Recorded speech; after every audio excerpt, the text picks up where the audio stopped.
आज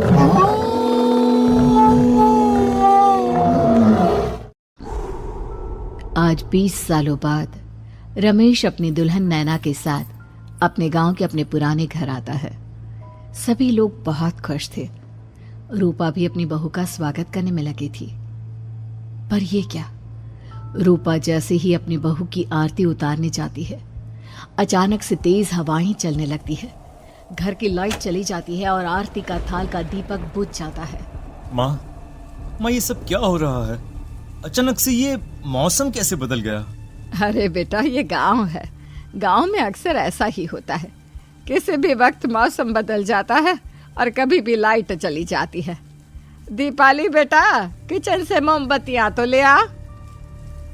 रूपा के कहने पर दीपाली किचन में मोमबत्ती लेने जाती है।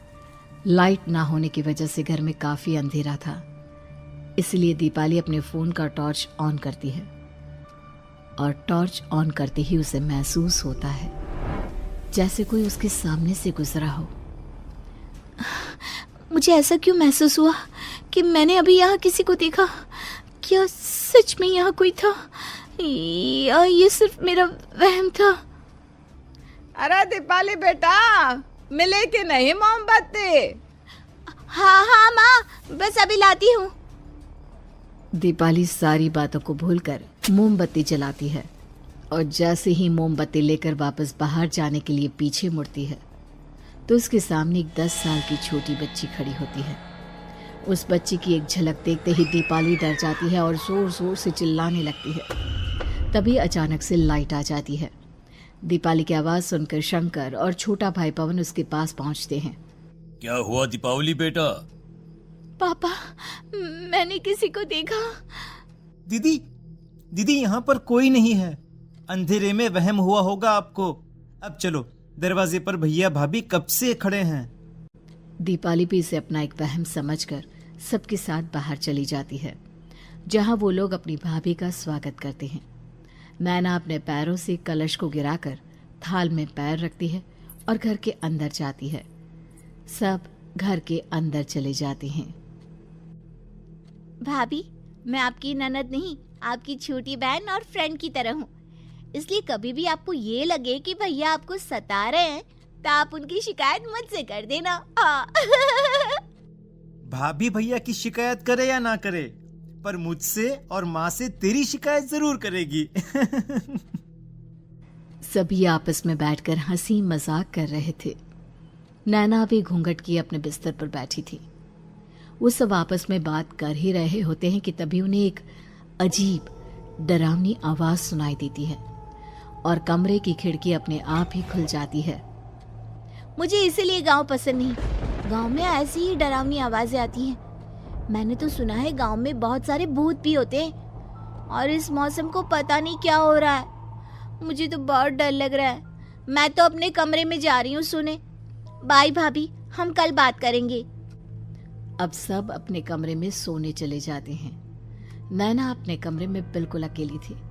कुछ देर बाद रमेश अपने कमरे में आता है और देखता है कि नैना खिड़की के पास खड़ी होकर बाहर की ओर एक टक नजरें लगाकर देख रही थी। क्या हुआ नैना, बाहर क्या देख रही हो? मैं बाहर का मौसम देख रही हूँ रमेश जी। इस मौसम को देखकर ऐसा लग रहा है जैसे आज कोई अपना बदला लेने के लिए आया है। तुम क्या बोल रही हो, मेरी कुछ समझ में नहीं आ रहा। और वैसे भी रात काफी हो चुकी है, अब हमें भी सो जाना चाहिए। चलो। इतना बोलकर रमेश सोने के लिए बिस्तर पर लेट जाता है, पर नैना अब भी खिड़की के पास ही खड़ी होती है। रमेश के सो जाने के बाद नैना अपनी सास के कमरे में जाती है और अपनी सास के पास बैठकर रोने लगती है, जिसे सुन सास की नींद खुल जाती है। बहू, अरे क्या हुआ बहू? तू इतनी रात को यहाँ मेरे कमरे में बैठकर रो क्यों रही है? मम्मी जी, आपने मुझे क्यों नहीं अपनाया? आपको पता है, आपकी वजह से मुझे और मेरे परिवार वालों को गांव वालों के कितने ताने सुनने पड़े। तू मेरी बहू नहीं है? कौन है तू? मम्मी जी, मैं आप ही की बहू हूँ। आपने मुझे अब भी नहीं पहचाना? इतना बोलते ही नैना की आंखें लाल हो जाती हैं। वो जोर जोर से हंसने लगती है। मौसम का रुख बदल जाता है। कमरे की खिड़कियां और दरवाजे अपने आप ही खुलने और बंद होने लगते हैं। देखते ही देखते नैना हवा में उड़ने लगती है और वो अपनी आंखों के इशारे से अपनी सांस को भी हवा में लटका देती है। तेरी वजह से मुझे और मेरे घर वालों को ताने सुनने पड़े। तूने जो पाप किया है, तुझे उस पाप की सजा मिलेगी और अब तेरी इस गलती की सजा तेरा पूरा परिवार भुगतेगा। इस तरह से नैना बड़ी ही बेरहमी से अपनी सास को मार डालती है और आराम से अपने कमरे में जाकर सो जाती है। अगली सुबह जब घर वालों को कमरे में रूपा की लाश मिलती है तो उन लोगों के पैरों तले जमीन खिसक जाती है। कल तक माँ बिल्कुल ठीक थी, फिर अचानक ऐसा क्या हुआ रात को कि माँ हम सबको छोड़कर चली गई। सारी गलती मेरी है। बेटे की शादी की खुशी में मैं ही रात को घर वापस नहीं आया और चला गया अपने गांव के दोस्तों से मिलने। अगर रात को मैं अपनी रूपा के साथ होता तो शायद आज वो हमें छोड़कर न जाती।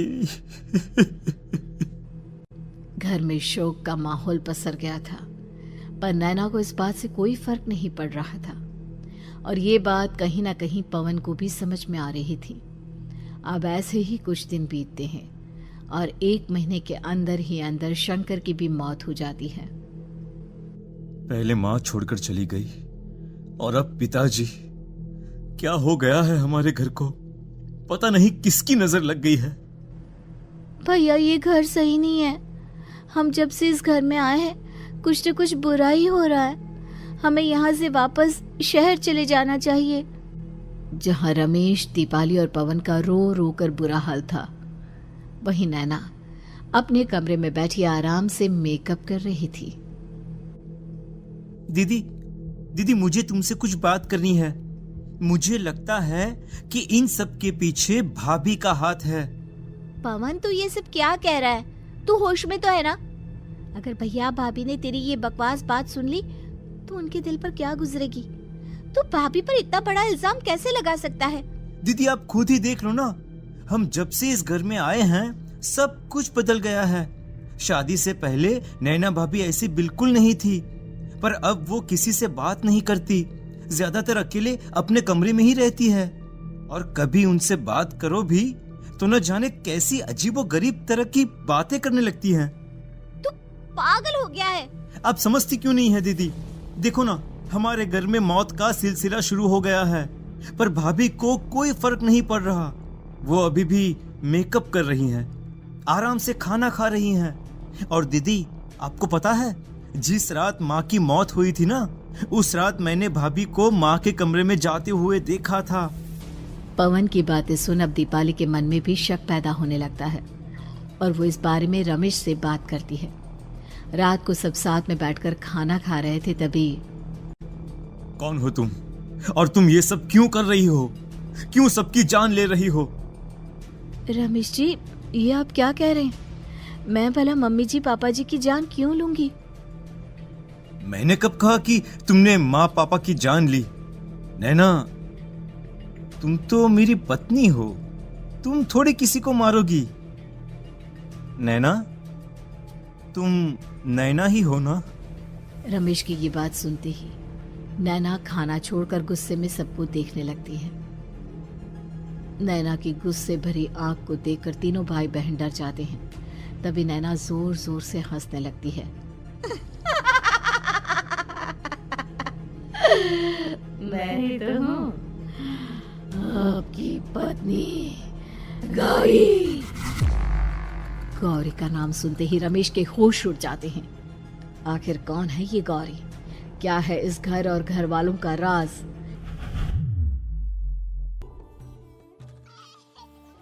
हमारे दोनों बच्चे एक साथ कितने अच्छे लग रहे हैं ना? हाँ, कितने अच्छे दोस्त हैं दोनों। बस बड़े होने के बाद भी इनकी ये दोस्ती बनी रहे तो बच्चे कितने खुश रहेंगे। मैं क्या सोच रहा था कि क्यों ना हम अपनी दोस्ती को रिश्तेदारी में बदल दें। मैं अपने बेटे रमेश की शादी तेरी बेटी गौरी से करना चाहता हूँ।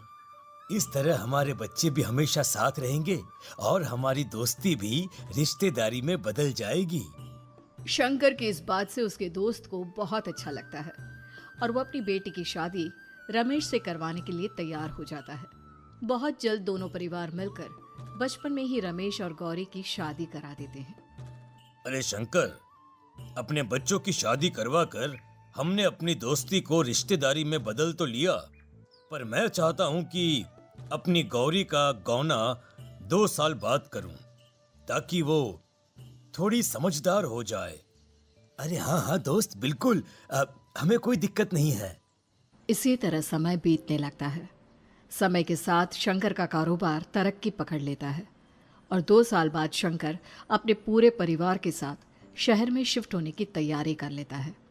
जब यह खबर उसके दोस्त को पता चलती है तो वो शंकर से बात करने उसके घर जाता है। शंकर, 2 साल पूरे हो चुके हैं और अब तू शहर भी जाने वाला है। मैं सोच रहा था कि तेरे शहर जाने से पहले गौरी का गौना कर दूं, ताकि तू अपनी बहू को अपने साथ लेकर जा सके। ये तू कैसी बातें कर रहा है? रिश्तेदारी बराबरी वालों से होती है, और वैसे भी अब मेरा बेटा या मेरा परिवार कोई भी इस रिश्ते को नहीं मानता। ये तू कैसी बातें कर रहा है दोस्त? जब हमने अपने बच्चों की शादी करवाई थी तब हम दोनों ही एक बराबर थे। पिछले 2 साल में तेरा कारोबार थोड़ा सा अच्छा क्या चल गया, तू पुराने रिश्ते ही तोड़ देगा। देख भाई, ऐसा मत कर।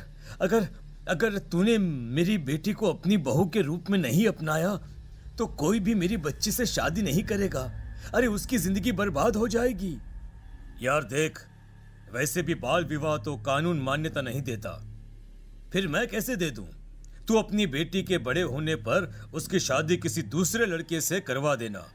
वैसे भी तब तक ना उसे और ना ही गांव वालों को ये बात याद रहेगी। मेरे बेटे को बख्श दे मेरे भाई।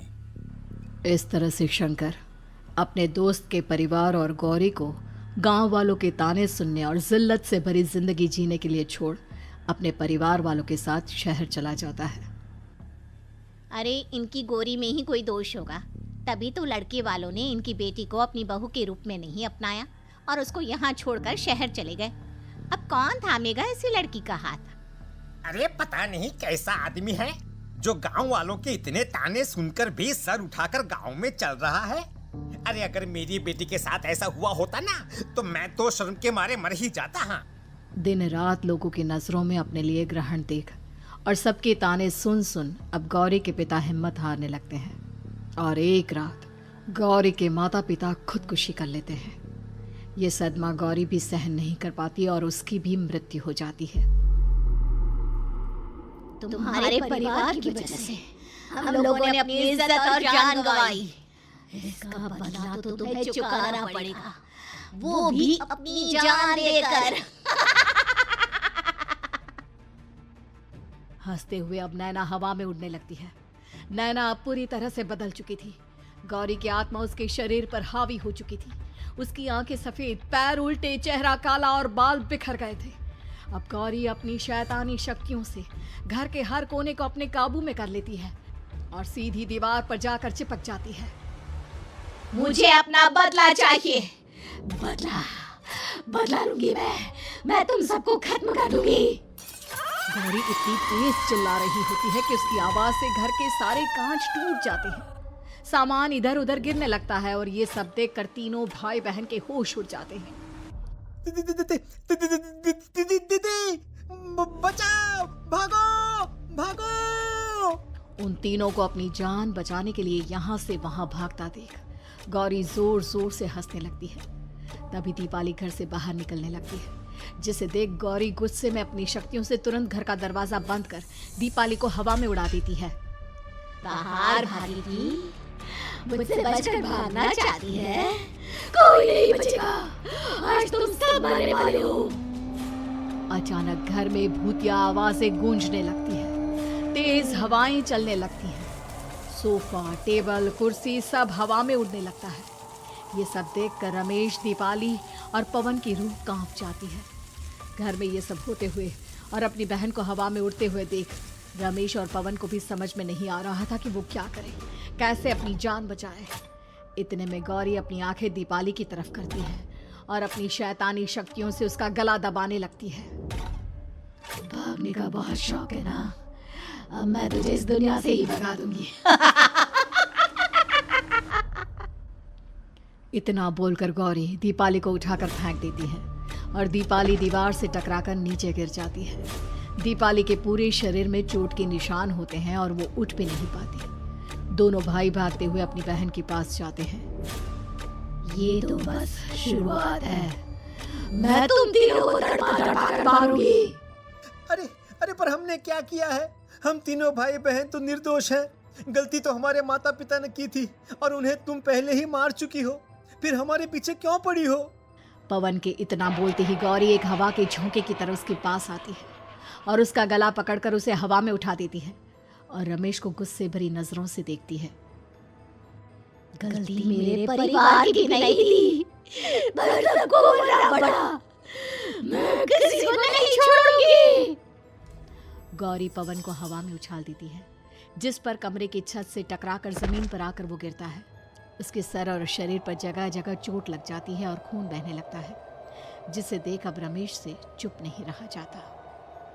गौरी, तुम्हारा गुनहगार मैं हूं। तुम्हारी शादी मुझसे हुई थी।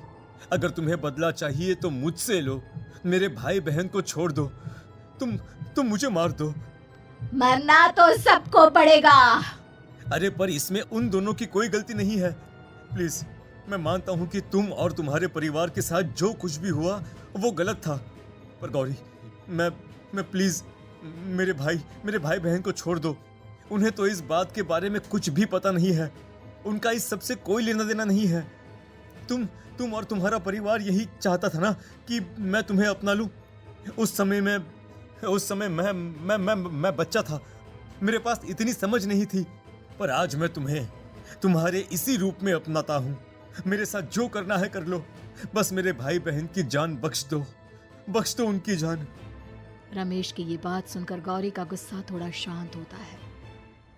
ठीक है, मैं तुम्हारे भाई बहन को नहीं मारूंगी, पर तुम्हें मरना होगा और तुम्हारी आत्मा को मेरे साथ शादी करनी होगी।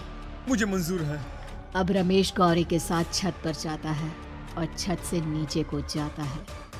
रमेश के मरते ही गौरी उसकी आत्मा को अपने साथ ले जाती है और इस तरह से रमेश खुद मरकर अपने भाई बहन को